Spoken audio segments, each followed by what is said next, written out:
What's up YouTube, it's your boy Nash here, welcome back to the channel. And for today's WWE news video, whoo, guys, we got some crazy bullshit for you guys today. We got some crazy bullshit for you guys today, including the latest on three people, right?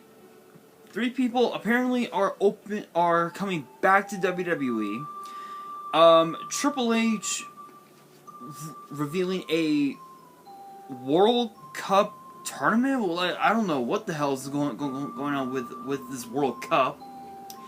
The latest updates on what's gonna happen with the main roster plans for both Imperium and of course Solo Sikoa, and this first one that is going to be a very controversial thing to talk about.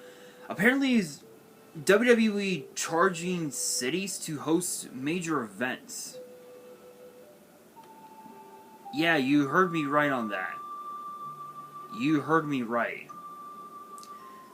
I'm not so sure why or what the fuck is going on, but we are gonna get straight into it. And if you guys enjoyed this video and you guys want to see more WWE news videos in the future, which get posted every Thursday, sometimes on weekends, make sure you guys smash that thumbs up button, subscribe to the channel, turn on the notification bell, and as always, make sure you guys follow me on all my social media. Links will be in the description below, as will the info to my fan mail. It will also be in the description as well.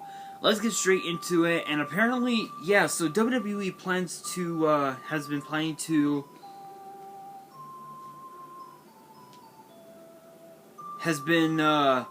deciding to maximize their revenue by sparking bidding wars. I don't know what the hell's going on, but apparently Dave Meltzer of the Wrestling Observer, excuse me, stated that with this new strategy, WWE is essentially aiming to replicate what it does for what it's doing. Excuse me, for WrestleMania, rather than just book the arenas.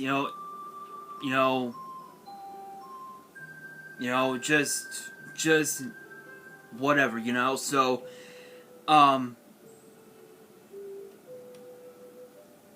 that's, I don't even know why I'm talking about this. I think it's kind of, I think it's kind of stupid, although at the same time, if you think about it, I guess they did the same thing with Clash of the Castle in Cardiff.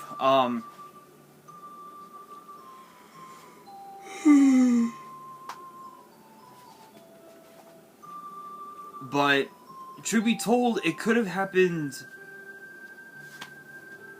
It could have happened anywhere, but I guess inside the Principality Stadium might have been the only city to have hosted it. But then again, they could have also done Clash of the Castle in Glasgow, Scotland, which would have made 10 times more sense, given the fact that Drew McIntyre is from Ayr, Scotland. So it would have made 10 times more sense. But that's just me saying it.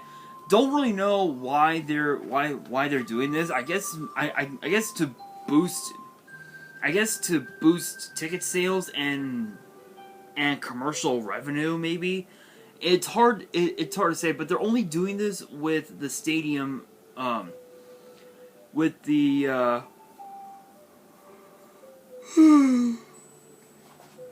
with some of their more bigger shows, like Royal Rumble, WrestleMania, Money in the Bank, SummerSlam, Survivor Series, Crown Jewel, Super Showdown, if that ever comes back, if that ever decides to come back again. I mean, again, it's to boost sales, but it is what it is. But of course, too, as always, big shoutouts to Dave Meltzer and the Wrestling Observer. No copyrights, because, well, we know. But that being said, it's just so weird, you know, that WWE is doing this, but again, at the same time, I guess it makes sense. Again, it's to boost rating. I guess to boost ticket sales and ratings, which honestly, it seems pretty. It seems good on paper, but the question is, how will it truly benefit WWE as far as you know the fans go? How would the fans respond to that? You know, it all just depends on that. But with that being said, we do have to talk about, since we're on the topic of Triple H, we got to talk about the World Cup. Apparently, he has revealed some sort of like World Cup type for WWE.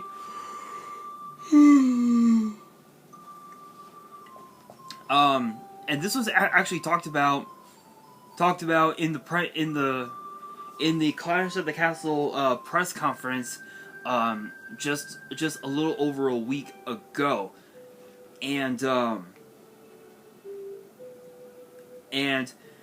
according to Triple H in the press conference, apparently he has plans for a World Cup tournament in WWE, and he had spoke about it. He had spoke about the upcoming brand known as NXT Europe, and the ongoing and apparently his ongoing vision for the brand, if you will. He said, quote, one very excited about NXT Europe. I think the opportunity for us, NXT UK, started here. We had large plans prior to the pandemic. We were about to make some big moves with it, and things happen in life. As Tyson Fury said, sometimes we all get knocked back down. We gotta regroup and figure it out. I think with all that behind us, hopefully now the time to make that move is now, and we decided to pull back on what we were doing so that we could advance to the next level. Sometimes it's tough to do at the same time.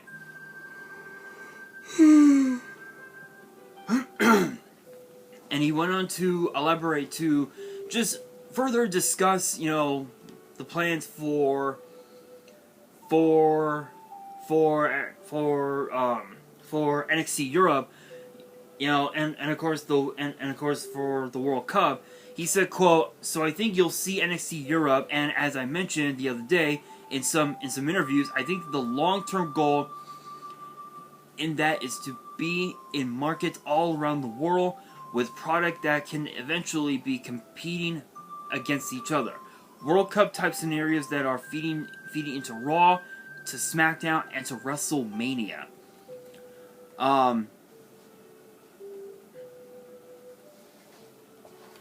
It's so bizarre, but if you think about it, having a tournament, based on who's the best, from Raw or SmackDown or NXT or even also NXT Europe, is actually a really good idea, because who knows, like if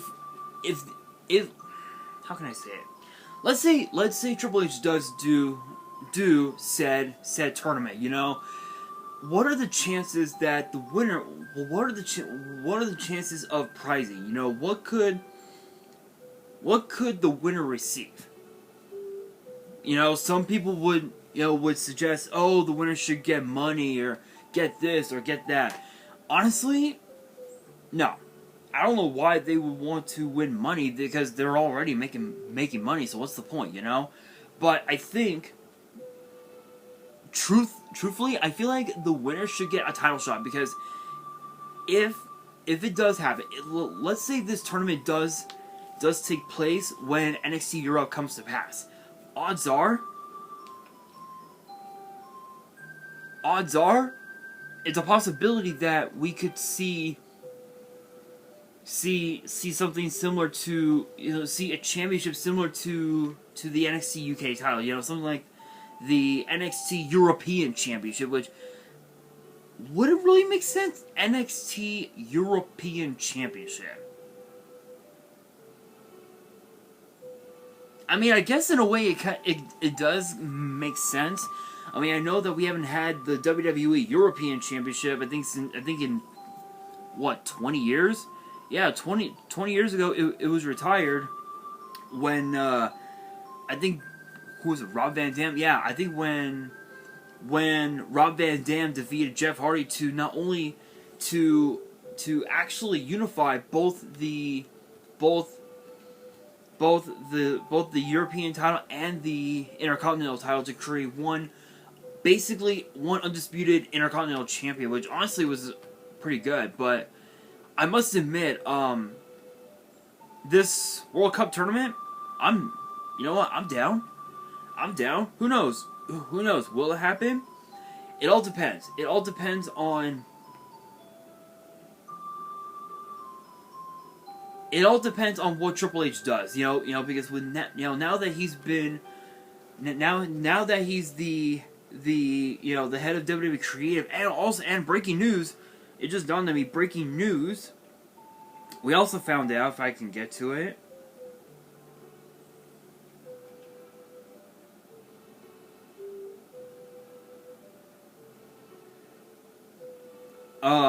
We also found out as well that Triple H has been elevated to WWE's Chief Content Officer, meaning that he's basically overseeing everything that, everything WWE, whether it was the talent,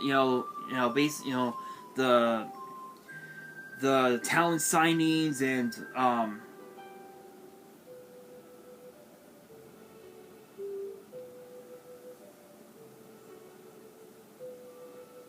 the talent signings and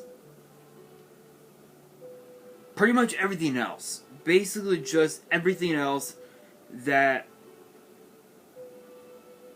WWE's head of creative should do, basically, which honestly is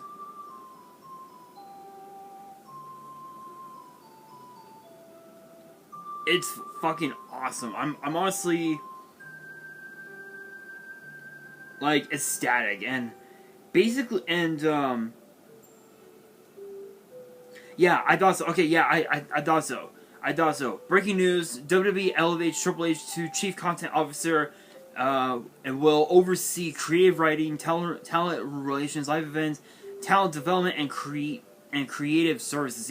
Yeah. Basically, he's overseeing everything WWE. Which is awesome. It is awesome, and it's just so bizarre that NXT UK has now officially come to an end. I mean, think of some of the champions that we've had on NXT UK. We've had, excuse me. We've had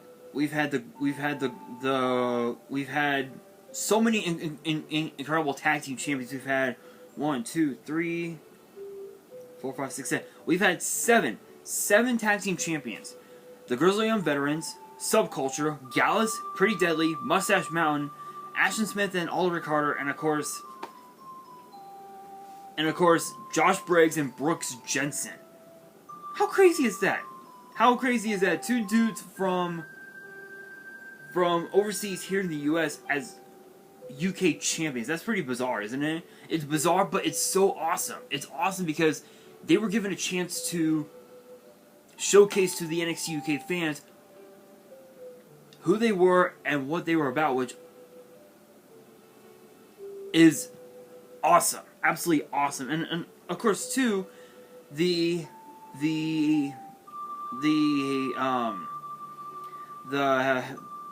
can't even say it. The Heritage Cup.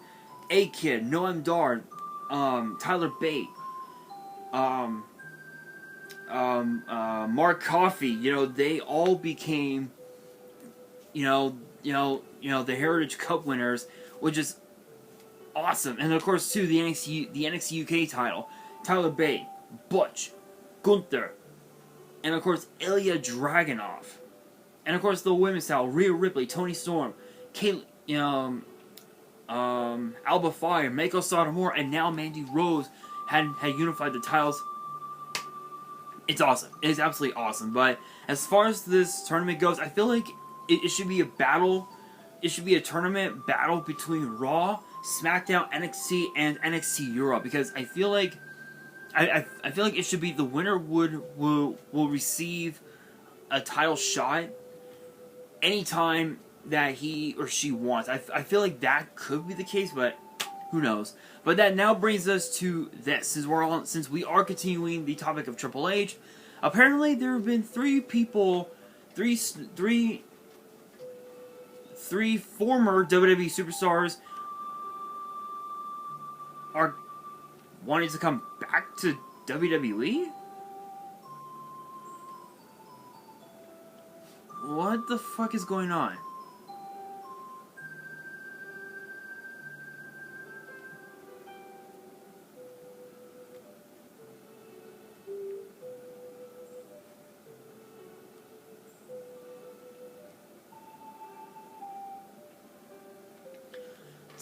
It's like, what the hell is going on?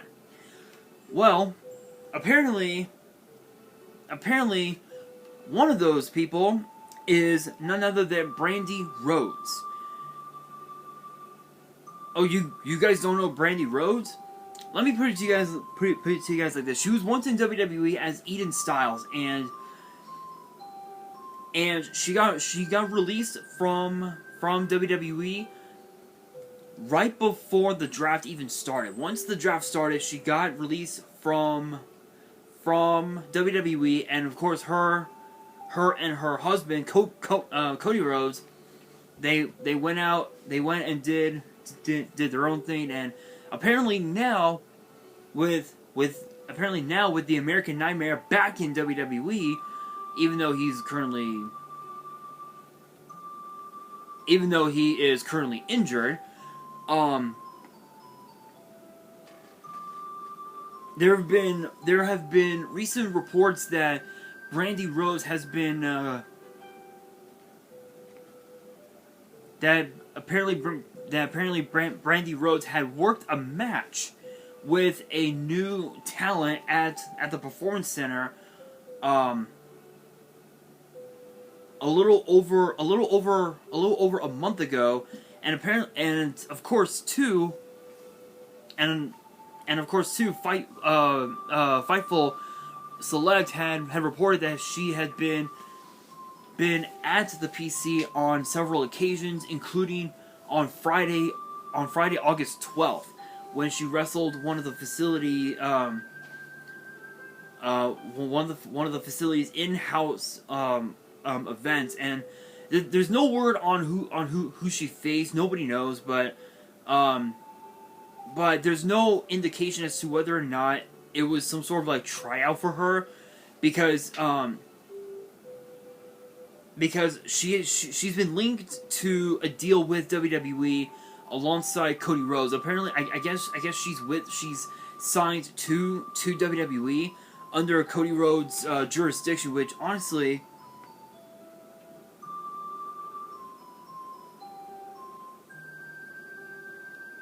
And honestly, I think it's awesome. I mean, having Brandi Rhodes come, back in WWE, I think is awesome. But of course, too, as far as her being in the ring as a competitor, the last time that the world saw her compete in the ring, was apparently on an episode of something called AEW Dark Elevation. On January 26th against Keelan King. I think I have that right. But that was right around the time that they had departed from AEW, and that was when the rumors of Cody Rhodes coming back to WWE had sparked. There were rumors all over social media, all over the world kept saying, "Oh, Cody Rhodes is coming back. Oh, Cody Rhodes is coming back." Sure enough, he came back. And as far as Brandi goes, I think the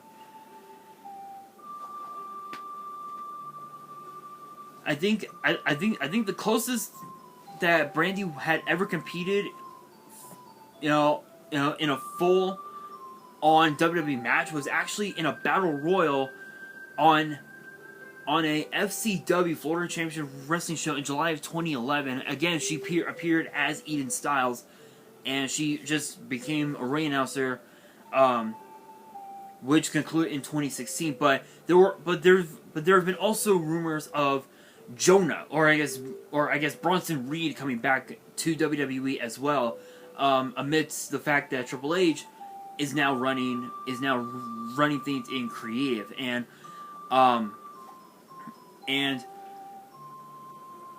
Bronson was one of the guys that got fired from WWE sometime last year, I think it was. Sometime last year, I think like in the summer, right around the summer or something like that. And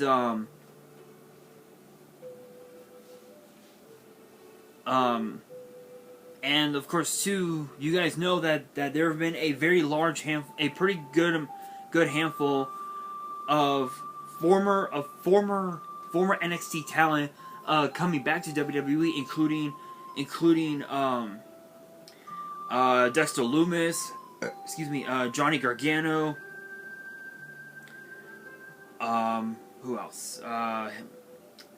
Hit Row, Braun Strowman, just literally the heavy hitters, and apparently Bronson Reed could be one of them. And apparently according to Andrew Zarian on his show We're Live Pal, big shout out, no copyrights as always. Bronson Reed had been discussed for a possible return. Zarian basically said I've heard one name over the last few weeks and that's Jonah, or I guess Bronson Reed. Great G1 climax. I talked to a friend over there casually in Connecticut. He's a name. Bronson Reed got the shit end of the stick with his positioning. He's very good and has this, and he's very good. He has the size. He had this awesome entrance with the background. I don't know him at all personally. I don't know if anything behind the scenes that happened, anything beyond that. But I can tell you there are people very interested in him because of his talent, his performance in the G1. He's a name that people are interested in. I don't know what his deal is, but he has come up as a name that I've heard. Apparently, I guess he finished up the round robin G1 Climax tournament with 8 points, with victories over Jeff Cobb, Bad Luck Fail, Tom Lawler,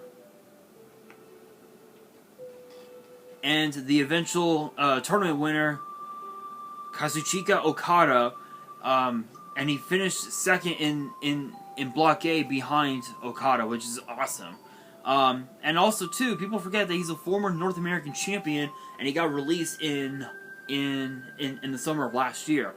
So during that time, 20 people got released from WWE, including guys like Bobby Fish, Adam Cole, Candice LeRae, just to name a few. And apparently rumors have it that he's coming back, but he's not the only one. You guys are wondering, wait, who else? Who else could be coming back? None other than Renee Young. If you guys remember her, there's been rumors of her coming back. Apparently she's been in Orlando recently to work with WWE the last couple weeks. And of course too, you guys know that she worked from 2012 to 2020, not only as a backstage interviewer, not only as a commentator, but also hosted the premium live event kickoff shows, and also was a cast member on Total Divas, and was the host of WWE Backstage, which was on FS1. No longer around, unfortunately, from what I've been hearing. Apparently PW Insider had confirmed that she is taking part in interviews for future WWE documentary projects. Which honestly, it's awesome. And of course, too, you guys know that she has her own podcast called Oral Sessions, and a YouTube channel that's named after her. And you guys know that she's also the wife of former AEW champion John Mox, or I guess Dean Ambrose, which honestly those two are so cute together, to be honest. But she recently commented on the changes to WWE. Just saying how awesome it is, to be that Triple H is running things and all that. But I got to admit, these three coming back, I think it's an awesome idea, because if you think about it, Renee Young was an awesome backstage interviewer, an incredible host. I would not mind seeing her come back. Bronson Reed, hell of a talent. I don't know what the hell.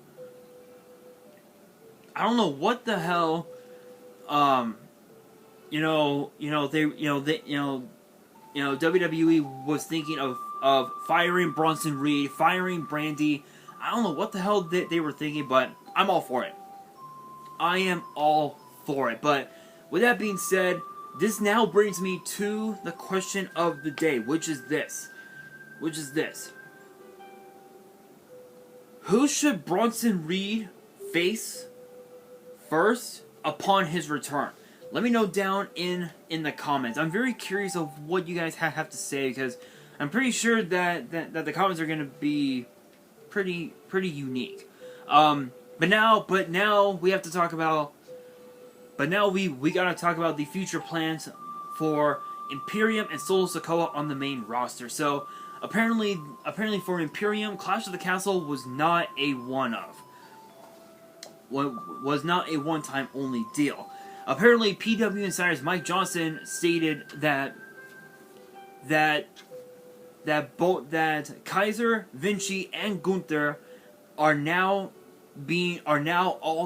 together as part of the main roster on SmackDown, which would suggest that Giovanni Vinci's appearance alongside the rest of Gunther and Kaiser has been named as a call up from NXT 2.0, because you guys know, not too long ago, I think it was like, well, I'd say 3-4 months ago, Fabian Eichner came back to NXT as Giovanni Vinci, and he's had quite a few matches, quite a few successful victories on NXT. Now I guess he's going to be a part of the main roster, dealing with the rivalry between Gunther and Sheamus, as it's basically going to be Imperium versus the Brawling Brutes, which honestly I like the idea. I think it's awesome that we're finally gonna be seeing gonna be seeing Imperium on the main roster, and there's really no telling what's gonna happen with Vinci on SmackDown. But as far as Solo Sikoa goes, since we're on the topic of Mike Johnson, big shout out, no copyrights as always. Apparently he's been added to the SmackDown to the SmackDown roster, and apparently he has joined the Bloodline alongside his actual brothers, Jimmy and Jey Uso, and of course Roman Reigns, with Sami Zayn as the honorary Uso and the wise man Paul Heyman. Which honestly I think it's awesome. I think it's awesome that he's going to be a part of SmackDown, a part of the main roster, and there have been rumors that apparently the Bloodline wants to take all the gold, and I'm not just talking about the world titles and the tag team titles. I'm also talking about the mid-card titles. I'm talking the IC title and the United States title. And of course, too, if Naomi, Jimmy Uso's wife, decides to come back, then Roman Reigns will probably expect her to take the Raw Women's title, the SmackDown Women's title, and the WWE Women's Tag Team titles. But she would need to have a tag team partner, and the only person that would fit the bill would probably have to be Sasha Banks. But there's also another member of Team Bad that could be a potential candidate to be Naomi's tag team partner, and that would be Tamina. But right now she's teamed with Dana Brooke, so it's a possibility we could see someone else, but who knows? But honestly, Solo Sikoa being on the main roster, I fucking love it. I'm not even gonna say anything else about it. But again, that brings me to the question of the day: who do you guys want to see Bronson Reed face when he comes back to WWE? If he comes back anyway. Let me know down in the comments below. And that will do it for today's video. Hopefully you guys enjoyed. If you did, make sure you guys smash that thumbs up button. If you guys are new to the channel and you guys want to see more WWE news videos which get posted every Thursday, sometimes on weekends, make sure you guys subscribe to the channel and turn on the notification bell so you guys do not miss out on any new content that comes your way. And as always, make sure you guys follow me on all my social media. Links will be in the description below, as will the info to my fan mail. It will also be in the description as well. And on that, this is your boy Nash, signing out.